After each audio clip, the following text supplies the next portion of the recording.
short period of time, got his promotion, and then revealed his true interests after the war. So he probably would have been a footnote in the history of autism had it not been for Lorna Wing. She was a leading British psychiatrist who'd conducted extensive research on youths. Her daughter, Susie, was on the spectrum, and she was interested in children who she didn't think fit into Kanner's diagnosis. But she did far more research than Asperger ever did. But she came across Asperger's thesis that her husband translated for her and named her work, what she was seeing, Asperger syndrome, as a professional courtesy. She made a couple fateful decisions with that article, is that she decided not to call Asperger syndrome a psychopathy. She wanted to use a neutral term. So when the idea of Asperger's hit the English-speaking world, it was Asperger syndrome, not Asperger's psychopathy. And then she also purged her article of the pejorative language that he'd used. So he'd been calling these kids sadistic and malicious, and she purged all of that language.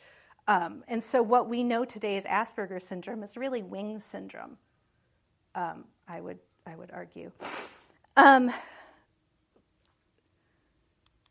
And then once her work became published in 1981, it slowly gained traction. And then in the 1990s is when it really exploded and entered our diagnostic lexicon today. I personally believe we should stop using the term Asperger's, and I've written for Scientific American and the New York Times and Time Magazine saying that we should no longer use this eponym.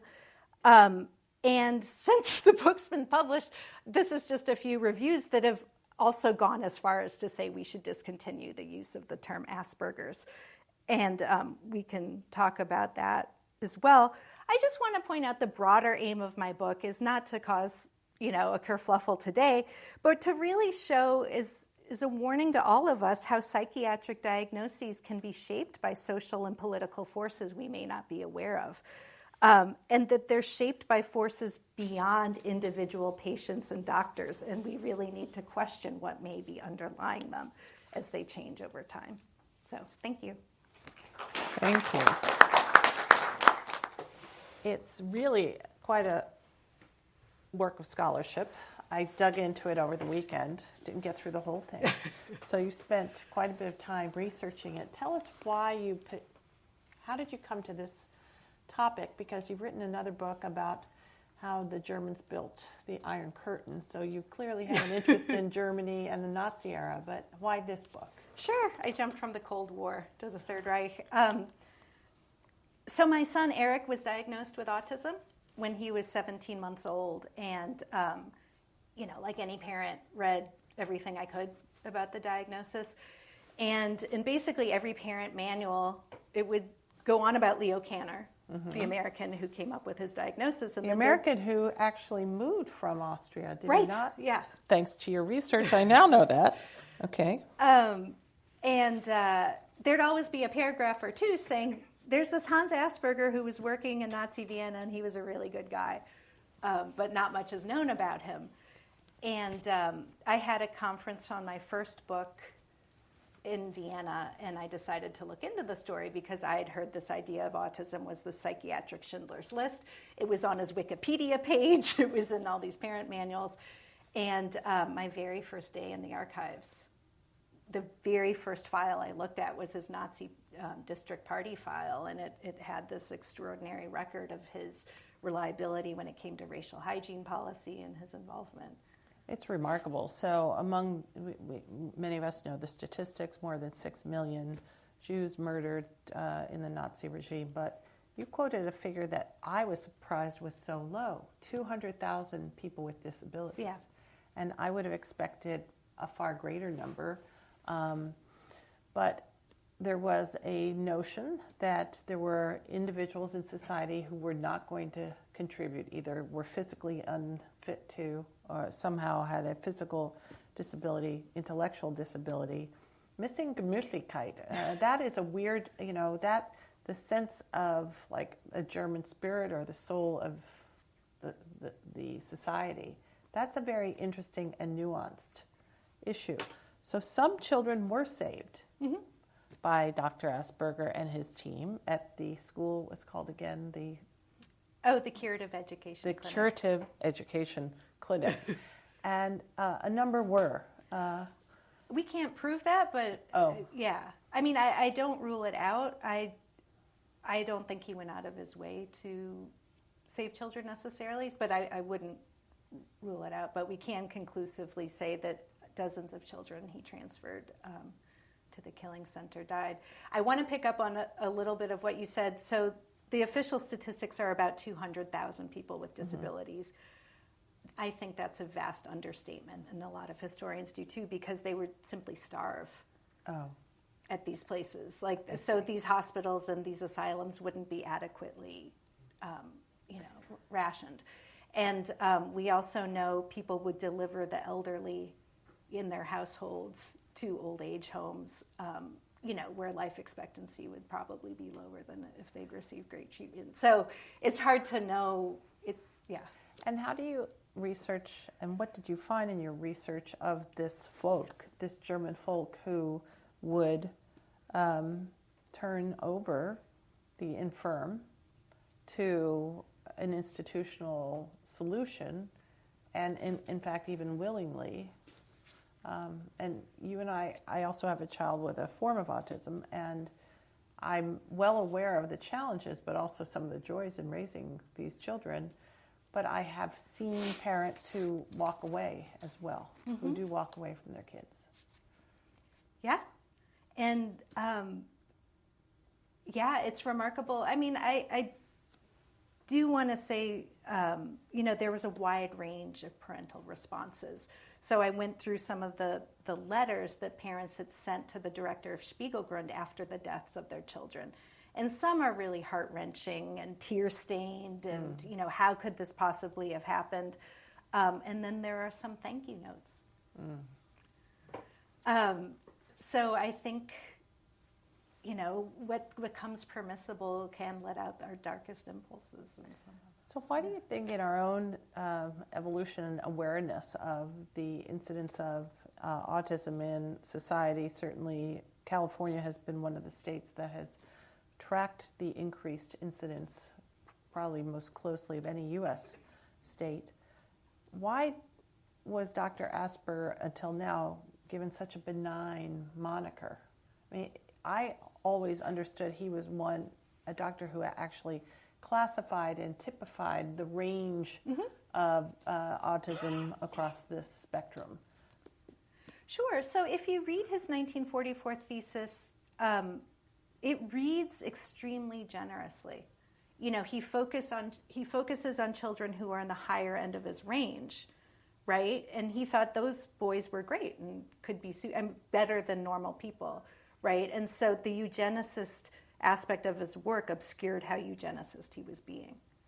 He wasn't writing about the kids who he was deeming worthless. So there was a silence in that historical record, and that hasn't come out until now. And so if you take his word for it, he's very benevolent. Yeah. Right, because he was finding the pearls among the population. So you said earlier that Lorna Wing's definition of Asperger syndrome differed from his own. And how so? And tell me a little bit more about her work, because this is the first I've ever heard of Lorna Wing. Sure. So she was the person who coined the term autism spectrum. Asperger disagreed with her. They met for tea at Maudsley Hospital in London. And she believed that what Leo Kanner was describing, which today is called classic autism, and what Asperger was describing were part of the same continuum, right? And this is the autism spectrum as we understand it today. Asperger really disagreed, and what he published later in life, I said he didn't publish much, but what he did publish was dedicated to showing that his form of autism was better.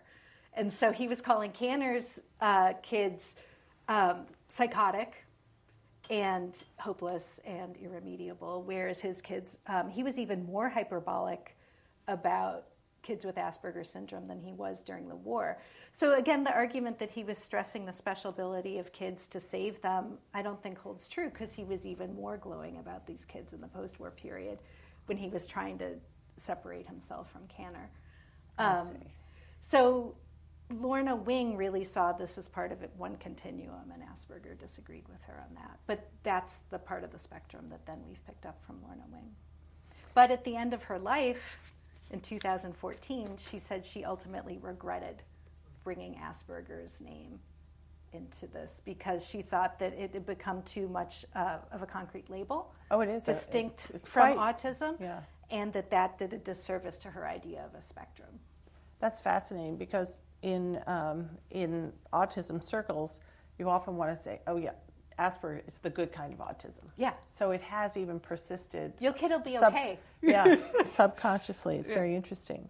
So what are the lessons you think we can draw from your book about how we treat people in today's atmosphere of heightened awareness and a desire to act and speak more inclusively? We have a very active group at Google called the Disability Network. Many of us are parents. There's an autism group at Google. And so we do work very hard here to be supportive and to create environments where people on the spectrum can thrive, because there's an enormous range of intellectual potential that can be tapped productively for a lot of the work we do here. Mm-hmm. So what lessons do you have for modern companies, modern societies, schools around inclusivity? I just think it's so important to look at people as individuals. I mean, labels can obscure far more than they can reveal. And I can just say from my experience with my son, people make assumptions about what he is like all the time to his core. You know, he's one of the most empathetic social kids I know. And if I happen to say he's on the spectrum or has Asperger's, then they make assumptions that he lacks gemüt. Mm-hmm. I would say that he's got more gemüt than anybody. Yeah, and I mean, I think a lot of our stereotypes about autism today involves gemüt, frankly. We were told he lacked emotionality, he lacked capacity for relationships. When he was diagnosed, it was terrifying, the kinds of things they were telling us about our son. And over the years, he's become him. And as a mother, it took me a couple of years to see beyond the label. Mm-hmm. I was treating him like a therapist. These doctors knew better than I did. And they were telling me things about my son, that I was believing. And it wasn't until after a few years of being at it that I got some more confidence and was like, no, I'm the expert on Eric. Good. I might not be the expert on autism, but I'm the expert on my son. And so, I think the lesson is you just really need to see people as individuals. So are you on a bit of a campaign to stamp out the use of Asperger's as a kind of a definitional diagnostic in this autism spectrum? Okay, I have a couple answers to that. First is, when it comes to medical ethics, I think the answer is clear, that we should drop it. There have been a number of Nazi-era diagnoses that have been renamed. So reactive arthritis used to be Reiter syndrome. And so in medical, eponyms are granted to either commend someone for discovering a condition or to honor their life's work. And so, as I've outlined, what Asperger defined as Asperger syndrome has no bearing on how we don't see kids today as psychopaths, right? Right. And he doesn't deserve the honor. So I think that answer is simple. The problem is millions of people have this identity now, mm-hmm. right? And I think that's ultimately an open question. But I do think in our culture, Asperger syndrome has taken on a bit of a eugenicist connotation.